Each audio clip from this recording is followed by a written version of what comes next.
Speaking of people being weird, before we run out of time here, oh my God, I did want to get to the last topic that we had, and we buried the lead, guys. We buried the lead because the debate was not the biggest news story that came out on Tuesday. It was clearly and obviously Taylor Swift's endorsement of Kamala Harris. And, there's things to be said about it. But did you guys see Elon Musk's tweet? Whoa, John, I've got a video for this. If okay. It's Dave Rubin. It's Dave Rubin. Dave Rubin. Dave Rubin's also very good. Dave Rubin. Dave Rubin, a red-blooded American through and through, taking millions of dollars of Russian cash to spread propaganda. But Dave Rubin has something to say about Taylor Swift's endorsement. So let's see what old Dave is bringing to the table. And then let's talk a little bit about how this fits into the pop culture part of this, because pop culture is a huge driver of the cultural narrative. Well, here's the tweet from Colin Rugg about the Taylor Swift thing, and we'll get back to it in a second. So as we referenced before, Taylor Swift endorses Kamala Harris on Instagram after the debate on ABC, proudly calls herself a childless cat lady. Elon Musk, who they hate, he saw that, and he wrote this: "Fine, Taylor, you win. I will give you a child and guard your cats with my life." So he's mocking, he's exposing the ridiculousness, right? It's like, Taylor Swift, you are a young, pretty girl. Do you know what the gang members from Venezuela do to young, pretty girls? It ain't pretty. So what do we have to do? We have to keep finding each other to whatever extent we can. We have to keep waking people up. It is the only chance we have in these remaining 60. All right, John, I'm sorry. What do you think? What do you think? So it's like a fucking Russian nesting doll of disgusting. Yes. Because the Elon tweet, because I saw that first, and I was it's hard to be taken aback by an Elon tweet, but I was just like, that's disgusting. That's fucking repulsive. And I don't say this to be like, oh, I'm an influencer trying to get clicks here. Like, I saw that and I was like, oh, like, I genuinely don't understand how anyone can see that tweet and be like, oh, that's a guy that is cool, that like is a good person that I look up to. Like, and I saw, because there's a really telling sequence of tweets. There's a guy, I cannot pronounce his last name. His first name's Armand. It's like some Polish guy, like Dogwitsky or something. He's a Twitter guy who I really like from San Francisco. But he quote tweeted this from Elon Musk and was like, "This is disgusting." And someone was like, I'm pretty sure he was joking. And then Elon Musk literally responded to that tweet and it was just like crying face emoji. And I was just like, do you guys think that the reason this is wrong is because we thought he was being serious and it wasn't a joke? No, the problem is he's joking about fucking raping her, just like Dave Rubin did. Like, it's not a joke. Like, it's like, how do we live in this world where these people just think that this is normal and okay and fine? It's crazy to me. Paul, what do you think? Do you disagree with everything John said, I imagine? No. Yeah, I'm all on board with Elon. I love his words, his beautiful words. God, the biggest welfare recipient in the country ever. No, I mean, I saw that too. And I'm like, just go ahead and say what you want to say about Venezuelans and what they like. He just skirts by it. I'm like, why do it anymore? We know exactly what you're saying. Just say it. Like, they are always towing the line of being horrible and disgusting, and we all know it. And it's soon going to be, they're just going to say all of the things just out loud, all of the worst words that we're like, okay, we know that's in your head. But like, do they not know who her boyfriend is? Like, he would rip Elon to shreds in a second, and he would do it with a really great smile and be like, wow, you're a handsome man. They're just here. This is my theory, and I've said this for a while, is they don't know what to do with Taylor because she is their kind of, in their term, their kind of white rich girl.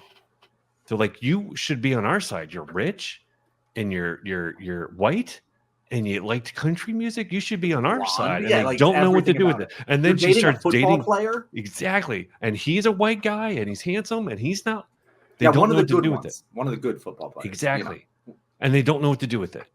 They just don't know what to do with it, and it's wonderful to see them lose their goddamn mind every time. Like, guys are weird. Yeah. We've talked about this. I think we did a segment on this on how we talk about how all the stuff the right wing has stole from us. I love that we've stolen football from them. Like we stole football with Colin Kaepernick, but all right, that's not doing. But man, Travis Kelce, like a corn-fed 6'5" white dude up there, like fantastic. And then we stole former country music stars, like white, blonde, conventionally attractive women. We got everything now. Like we've taken everything from them. And it's just wild seeing that. And with the Dave Rubin thing first, the Dave Rubin thing, why is it that Republicans so quickly revert to rape in as many times as they can? Like as quickly as possible. Because of all the things I expected him to say, like, hey, here's why you should support Elon Musk. It's better for your portfolio. No, because Taylor Swift is going to be sexually assaulted by a Venezuelan gang member. Like that, it's like, what? Like that's the argument you're going with here. So it doesn't make any sense. He just wanted to bring it up because they like doing it. And Trump Elon does too. Say what? Trump does it too. Trump does it all the time. Yeah. And all of them are. All of them. All immigrants are. Yeah. Yeah. And with Elon Musk, I found like a way we could kind of soften, like, because John, what you said too, disgust. It was the first word I thought of when I read that. It's like, hey, Taylor, I'll give you a child. I was like, what the fuck? I was like, oh, wait, maybe he means he'll like hand over one of the kids he already has since he doesn't watch them anyway. Like, he's got 15 kids. Why not give one to Taylor Swift? That would be a little less weird that he could do that. But going down that, but obviously not. He's like, yeah, I will end your childless status by putting one in you and watching your cats. It's just like there's something I saw a while ago. Charlie Kirk said this, and so it's good. But Charlie Kirk was saying that the Republicans are doing these outreach efforts or whatever, but they aren't focusing enough on white men, which is just very funny hearing that out loud. But to me, I think what the signal is the Republicans have essentially given up on the female vote. It's done. They know it's fucking over. And they know that they were already behind the 8 ball anyway when it came to women voters. They know they've gotten their ass kicked by suburban women specifically. And they said, well, now they got a woman running for president, and you got the Taylor Swift endorsement. And not that they really needed it. Like Taylor Swift is going to be good for like getting people to register to vote who maybe wouldn't have. Like that's the actual, like, they would, if they were voting, just like get out the vote.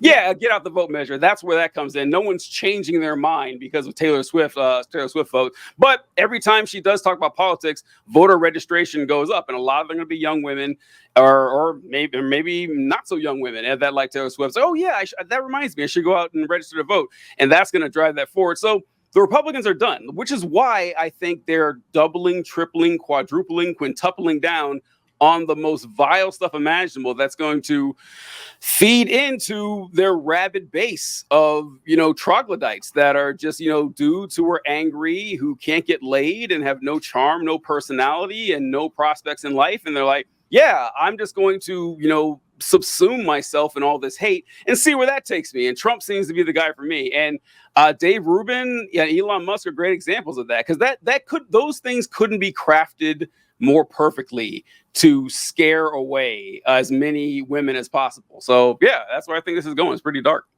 And TJ, I want to say one last thing. I didn't realize this because I didn't watch the full clip. I just watched what he said about Taylor. What Dave Rubin said at the end there, I'm surprised you didn't mention it because it's definitely your lane. Mm-hmm. But he sounded exactly like a televangelist. Oh, yeah. He was like, and we need to get out there and find each other, and talk to people, and be missionaries for this cause. Like that, it was like a cult leader. It's a call to action, yeah. But like that's the thing. All of their shit, and this is why they're cooked right now, is because they've gotten so online that they just think that their bubble is reality. They and this happened to the left.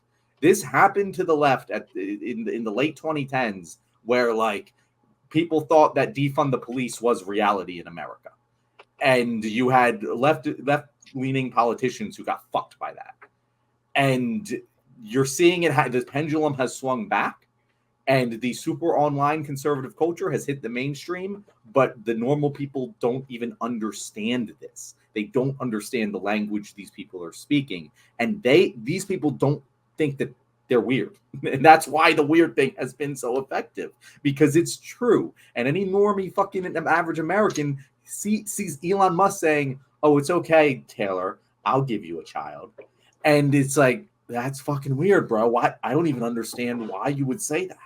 All right, guys, thank you so much for making it to the end of this video. You genuinely have no idea how much that helped the algorithm. And if you're here right now, I'm sure you were here for our live stream of the presidential debate, which you probably just heard us talking about.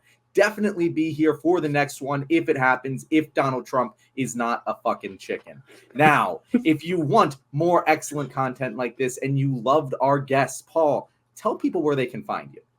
I'm mostly going to be on TikTok, and you can find me at Wiseacre Design. And Wiseacre doesn't mean I am full of acres of wisdom. It means I'm a smartass. So you can expect that kind of content. I love it. I love it. Thanks so much, folks. We really appreciate you guys are our favorite viewers. You're fantastic. We hope you appreciated Paul coming on and watching us all this time. Like with our show, we don't have a plan. We have concepts of a plan, and we seem to do it pretty well, I think. So we really appreciate it. We'll catch you guys later. All right. So